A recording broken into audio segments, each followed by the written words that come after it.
How's it going, everybody? Welcome back to the channel. Today we're going to be talking about Torun, Poland. I'm not sure if I'm saying that right, but I tried. This video is called Vacation Travel Video Guide, and it really did take me forever to find this, so I hope it's a good video. This is by Exposa Travel, so of course I'll have the link in the description if you want to check out their channel. Let's do it. Thanks for watching, guys.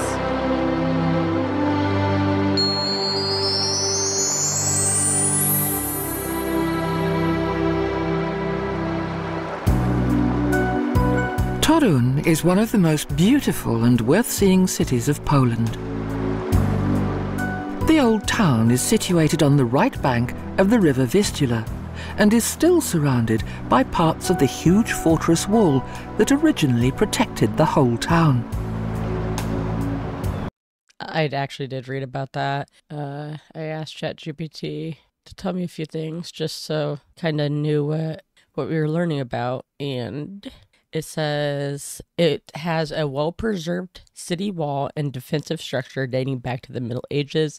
The city was fortified with a series of impressive gates, watchtowers, and walls to protect against invasion.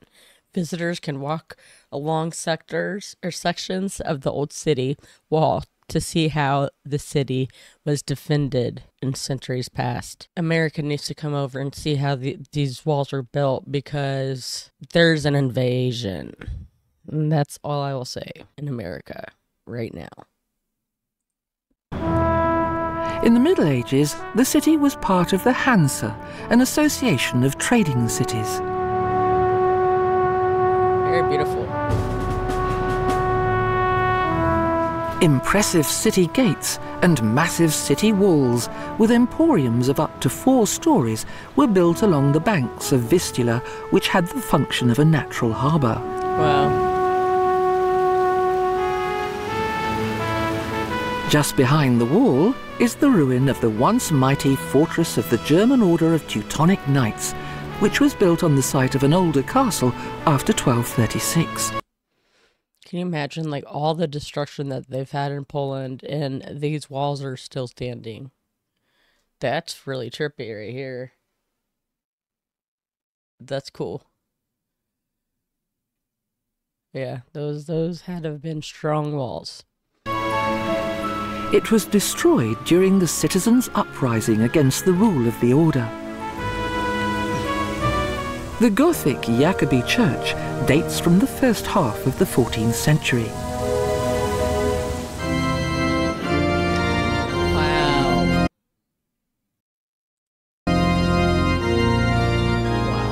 In the beginning, beautiful. The Cistercians looked after it.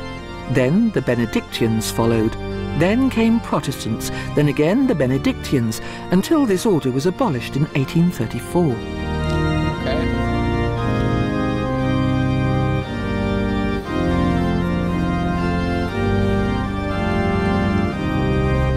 The central nave is higher than the aisles, which is rather unusual. Jeez. I wonder how long that took to build. And the Baroque high altar is decorated with an image of St. James.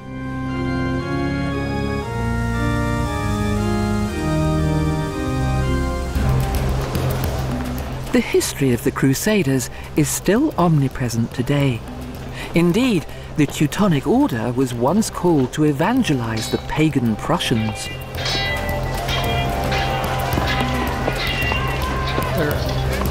Yeah, it's like the medieval times. That's so cool. But after their victory, they wanted to rule themselves. There were repeated power struggles until a popular uprising became the starting signal for the Crusaders' retreat. The Esken House is located behind the cathedral.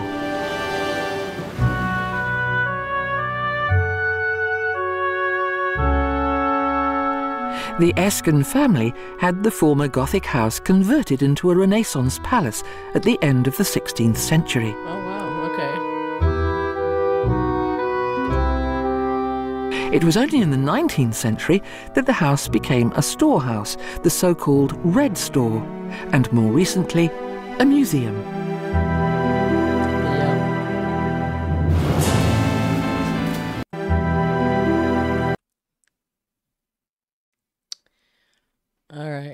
I was trying to figure out what was going on. Looked like somebody laying down and they're like smushed. That's how I looked at it when I first seen it. Now it looks like somebody has like angel wings and they are hovering over the castle. That's super cool.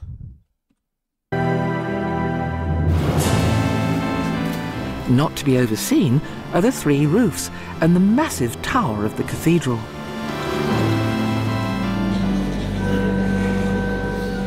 The Cathedral of St. John the Baptist and John the Evangelist was built between 1236 and 1433.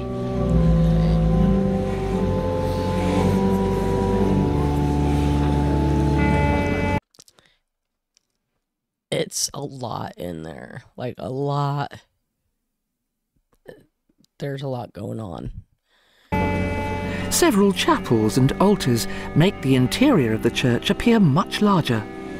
So there is the Copernicus Chapel, or the Chapel St. Stanislaus Kostka, with the Adoration of Our Lady. So Nicholas Copernicus, that is, it says Torun is perhaps best known as the birthplace of Copernicus, an astronomer who formulated the heliocentric model of the solar system. Way cool. There's a statue of him in the city, and Nicholas Copernicus Museum showcases his life and works. That's cool. And the monumental Arch of Stars crowns the sacred splendor.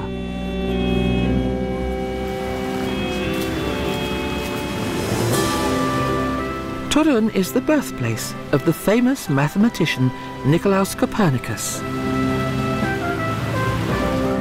In the street that bears his name, great attention is paid to his birthplace. So that's the place then. That's the. So this is where they have the statue and stuff, maybe? We'll see.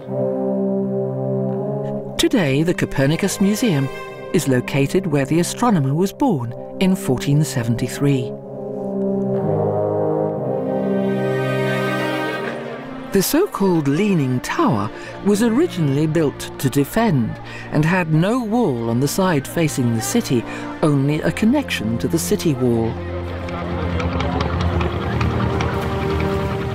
And various storage houses were used for the temporary storage of trade goods.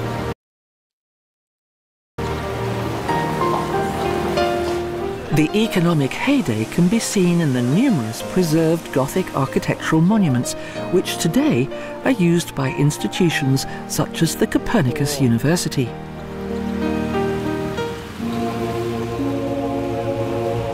The 27-metre-high Church of Mary is a great example of a so-called high hall.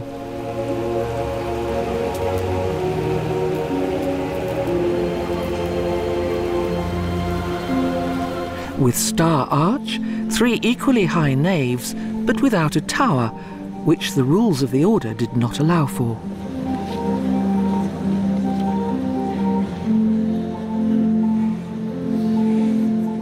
The Franciscan order. Yeah, it says here, Torun's old town feels like a living museum where you can walk through centuries. And it says the Leaning Tower of Torun, a crooked medieval tower with a legend attached to it, much like the Leaning Tower of Pisa. And then the Gothic Town Hall, which now houses a museum with exhibitions on local history, art, and regions. Yeah, we've kind of went over that. They came to Torun in 1239 and started to build the monastery church, which was connected to the monastery by a cloister.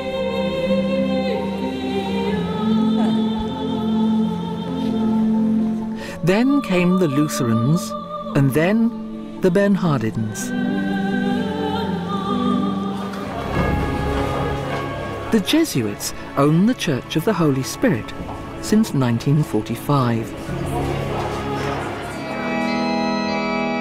Originally, the Protestants built this church in the 18th century, when they lost the old Church of the Virgin Mary due to the tumult of Torun. Wait, what? Tumult of Torun. They lost the old church of the Virgin Mary due to the tumult of Torun. Church of the Virgin Mary due to the tumult of Torun. I have no idea what they said.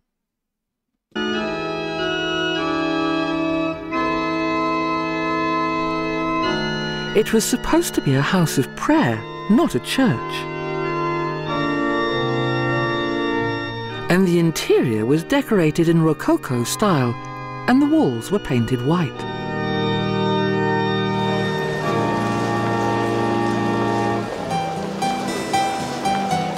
The big marketplace is the centre of the old town, as usual with the distinctive brick town hall, and framed by best-preserved Baroque town houses. Those are really cool. So people actually live in those then. They're just regular houses.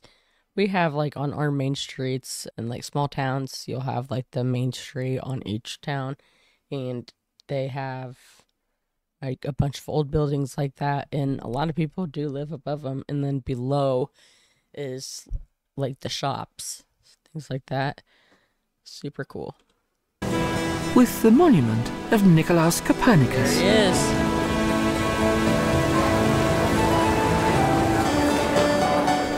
And the frog catcher, who is said to have freed the city from a frog plague with the sound of his violin. Interesting.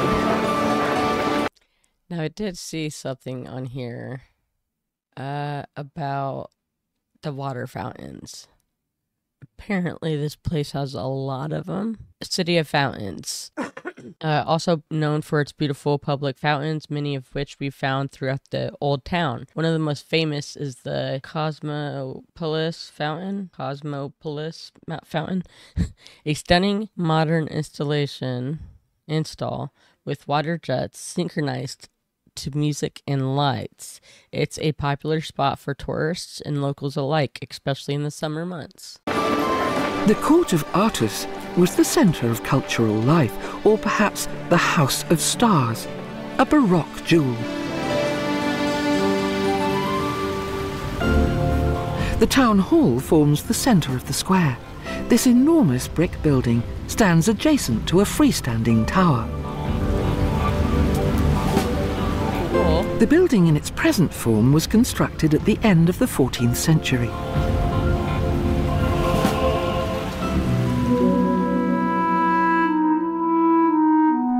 The museum inside the building presents an extensive collection of armour, weapons, clothing, stone sculptures, furniture and paintings in the rooms of the 17th century. That's crazy.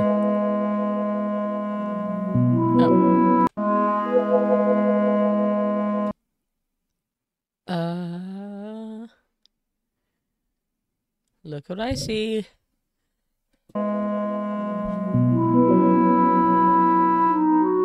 It was thanks to the considerable income from trade that the construction of the town hall could be undertaken, thus creating one of the most magnificent in Europe. Oh, wow. You could go on top of that?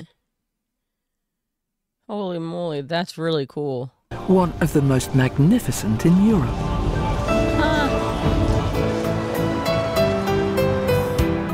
Today, the old town of Torun is a wonderfully preserved monument of the Middle Ages and the Renaissance. And as a city that was able to withstand all of these changes, Torun successfully survived.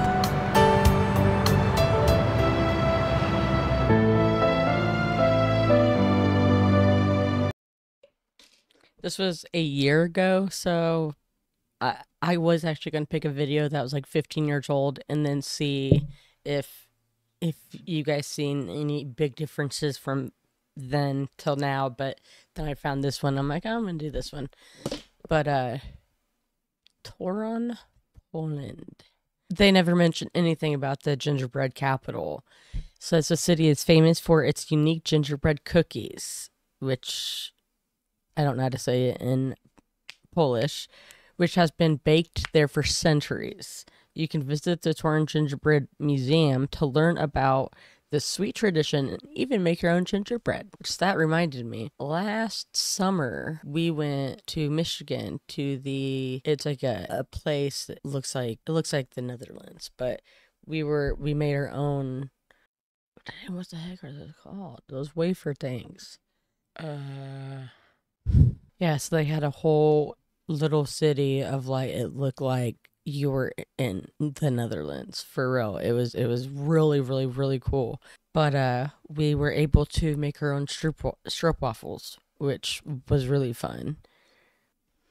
But yeah, so that's that. They covered everything. I wish I would have mentioned something about those gingerbread cookies and I'd be good. But awesome video. I hope you guys enjoyed it. Don't forget to like and subscribe. You don't have to, but I really, really, really would appreciate it if you did. Like, subscribe, and share. I would really appreciate it. Thank you so much for watching, and you guys have a really good day. Bye.